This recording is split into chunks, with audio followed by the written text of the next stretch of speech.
Hello, everybody. Well, to this edition of my views on the current news of the past week, this edition is on the last truck rolls off the line of Oshawa's GM manufacturing facility. It's from a CBC News. As I said, I will put a link to the article or the news story in the sidebar of the story. To me, it's always sad when I hear things like companies like GM, Ford, Chrysler laying off employees. It's always sad because I used to work in the automotive industry and as well as the aviation industry. I know both are very under the same basic union, the CAW. Um, so it's really tricky, and especially the current market, all of our jobs being shipped offshore, which is going to pretty much the lowest bidder.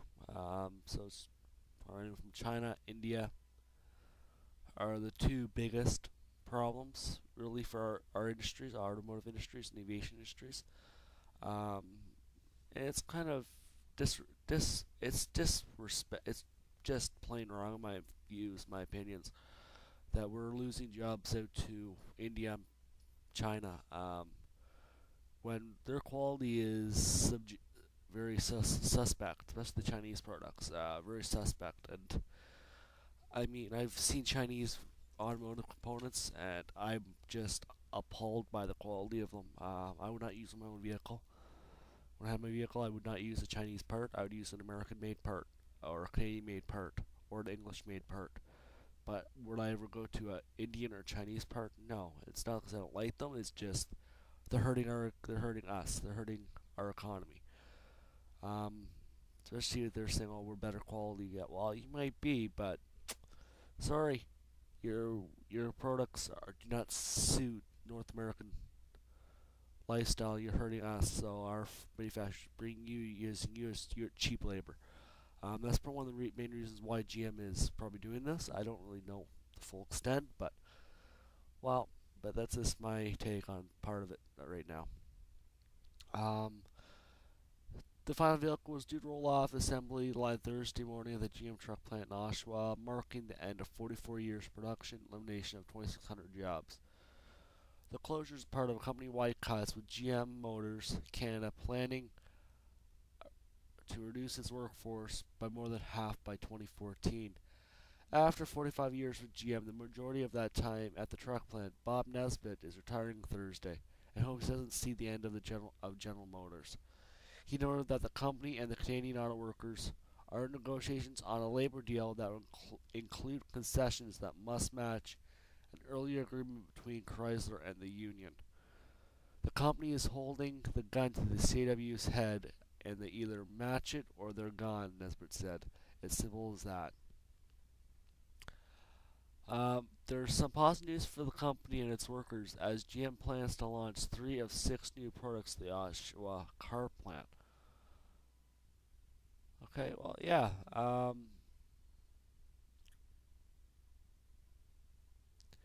This situation is not good, as probably everybody can realize. What can I do? Well, here's a comment from Vega from the CBC. This CBC. The reason GM is hiring in China and India is because they're building plants there and will start production of vehicles for their respective markets. It's becoming cheaper to build cars for a certain market than to import them. China and India are two of the fastest growing markets. GM market share in China is actually doing very well.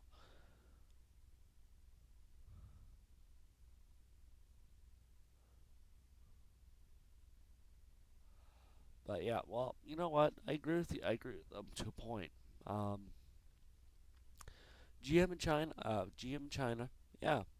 The Chinese need quality vehicles, but they have last few years, have been sorry to say junk. North American automotive cars and trucks are probably the best in the world, among the best in the world. Everybody says, "Oh, they're crappy, crappy." Oh, Ford's piece of crap, GM's crap, Chrysler's crap. We wanted something that is not North American. Well, you know what? I've chance to drive foreign cars, Mazda, Subaru, Honda, Toyota, all all these cars except the higher end European ones, the BMWs and Ferraris, stuff like that, of course. But you know what? Of all the cars I've driven, the best car I've ever driven was probably a Ford truck. Um, Late model Ford truck, and I mean diesel. I mean, I'll tell you one thing: I love Ford trucks. I love trucks. I also love cars. I need a good car to me is one that gets you to point A to point B safely. It's solid. Carry what you need to carry in the trunk or in the back seat without worrying about anything. That's why I would say the Ford Taurus is one of the finest cars out there for a mid-sized car.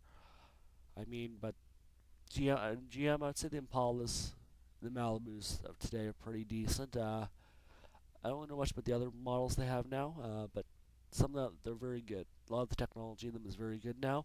For Chrysler, well, they're screwed. They screwed up with the Charger. They're gonna learn.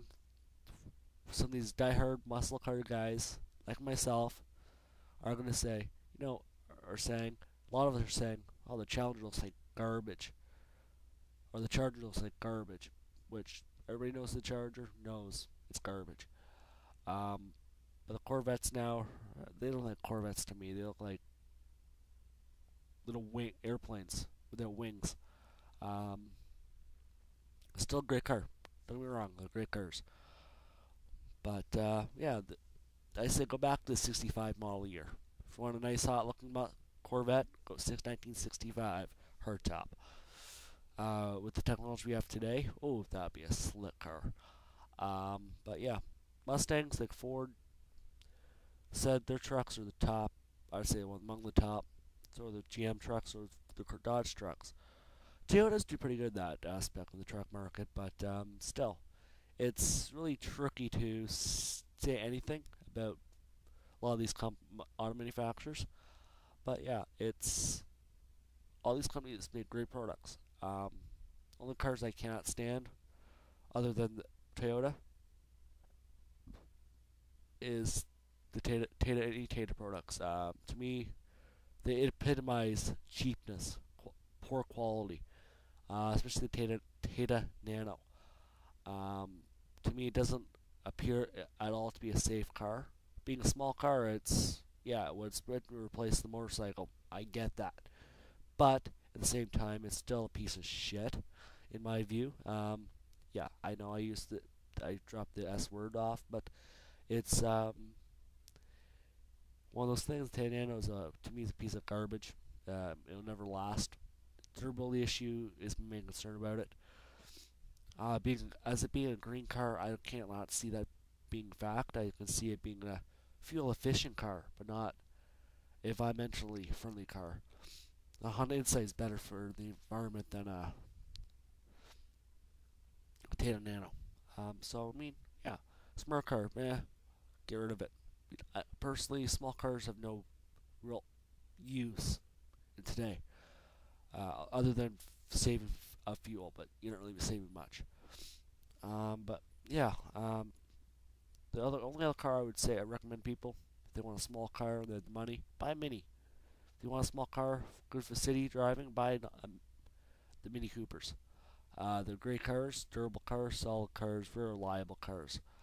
Um, and you don't have any problems. The only issue with the Mini Coopers, snow, ice. The snow, it can't get over some of the snowbanks or get into the driveway if it's a steep driveway. But other than that, it's a great car. But yeah, I mean, they're light. You can push it out up onto the driveway, no problem. So, well, those are my comments on the automotive industry. But I might do another little part to this on the aviation industry, on the problems in the aviation industry overall. So thank you for everything. Thank you for watching. Have a great night, guys. But yeah, one more thing. It's gonna be one of those days when GM, Ford, Chrysler get going. On the positive note, Ford's the only one that hasn't asked for any government handouts, which is a great thing. So thank you and good night, guys. Finally, bye.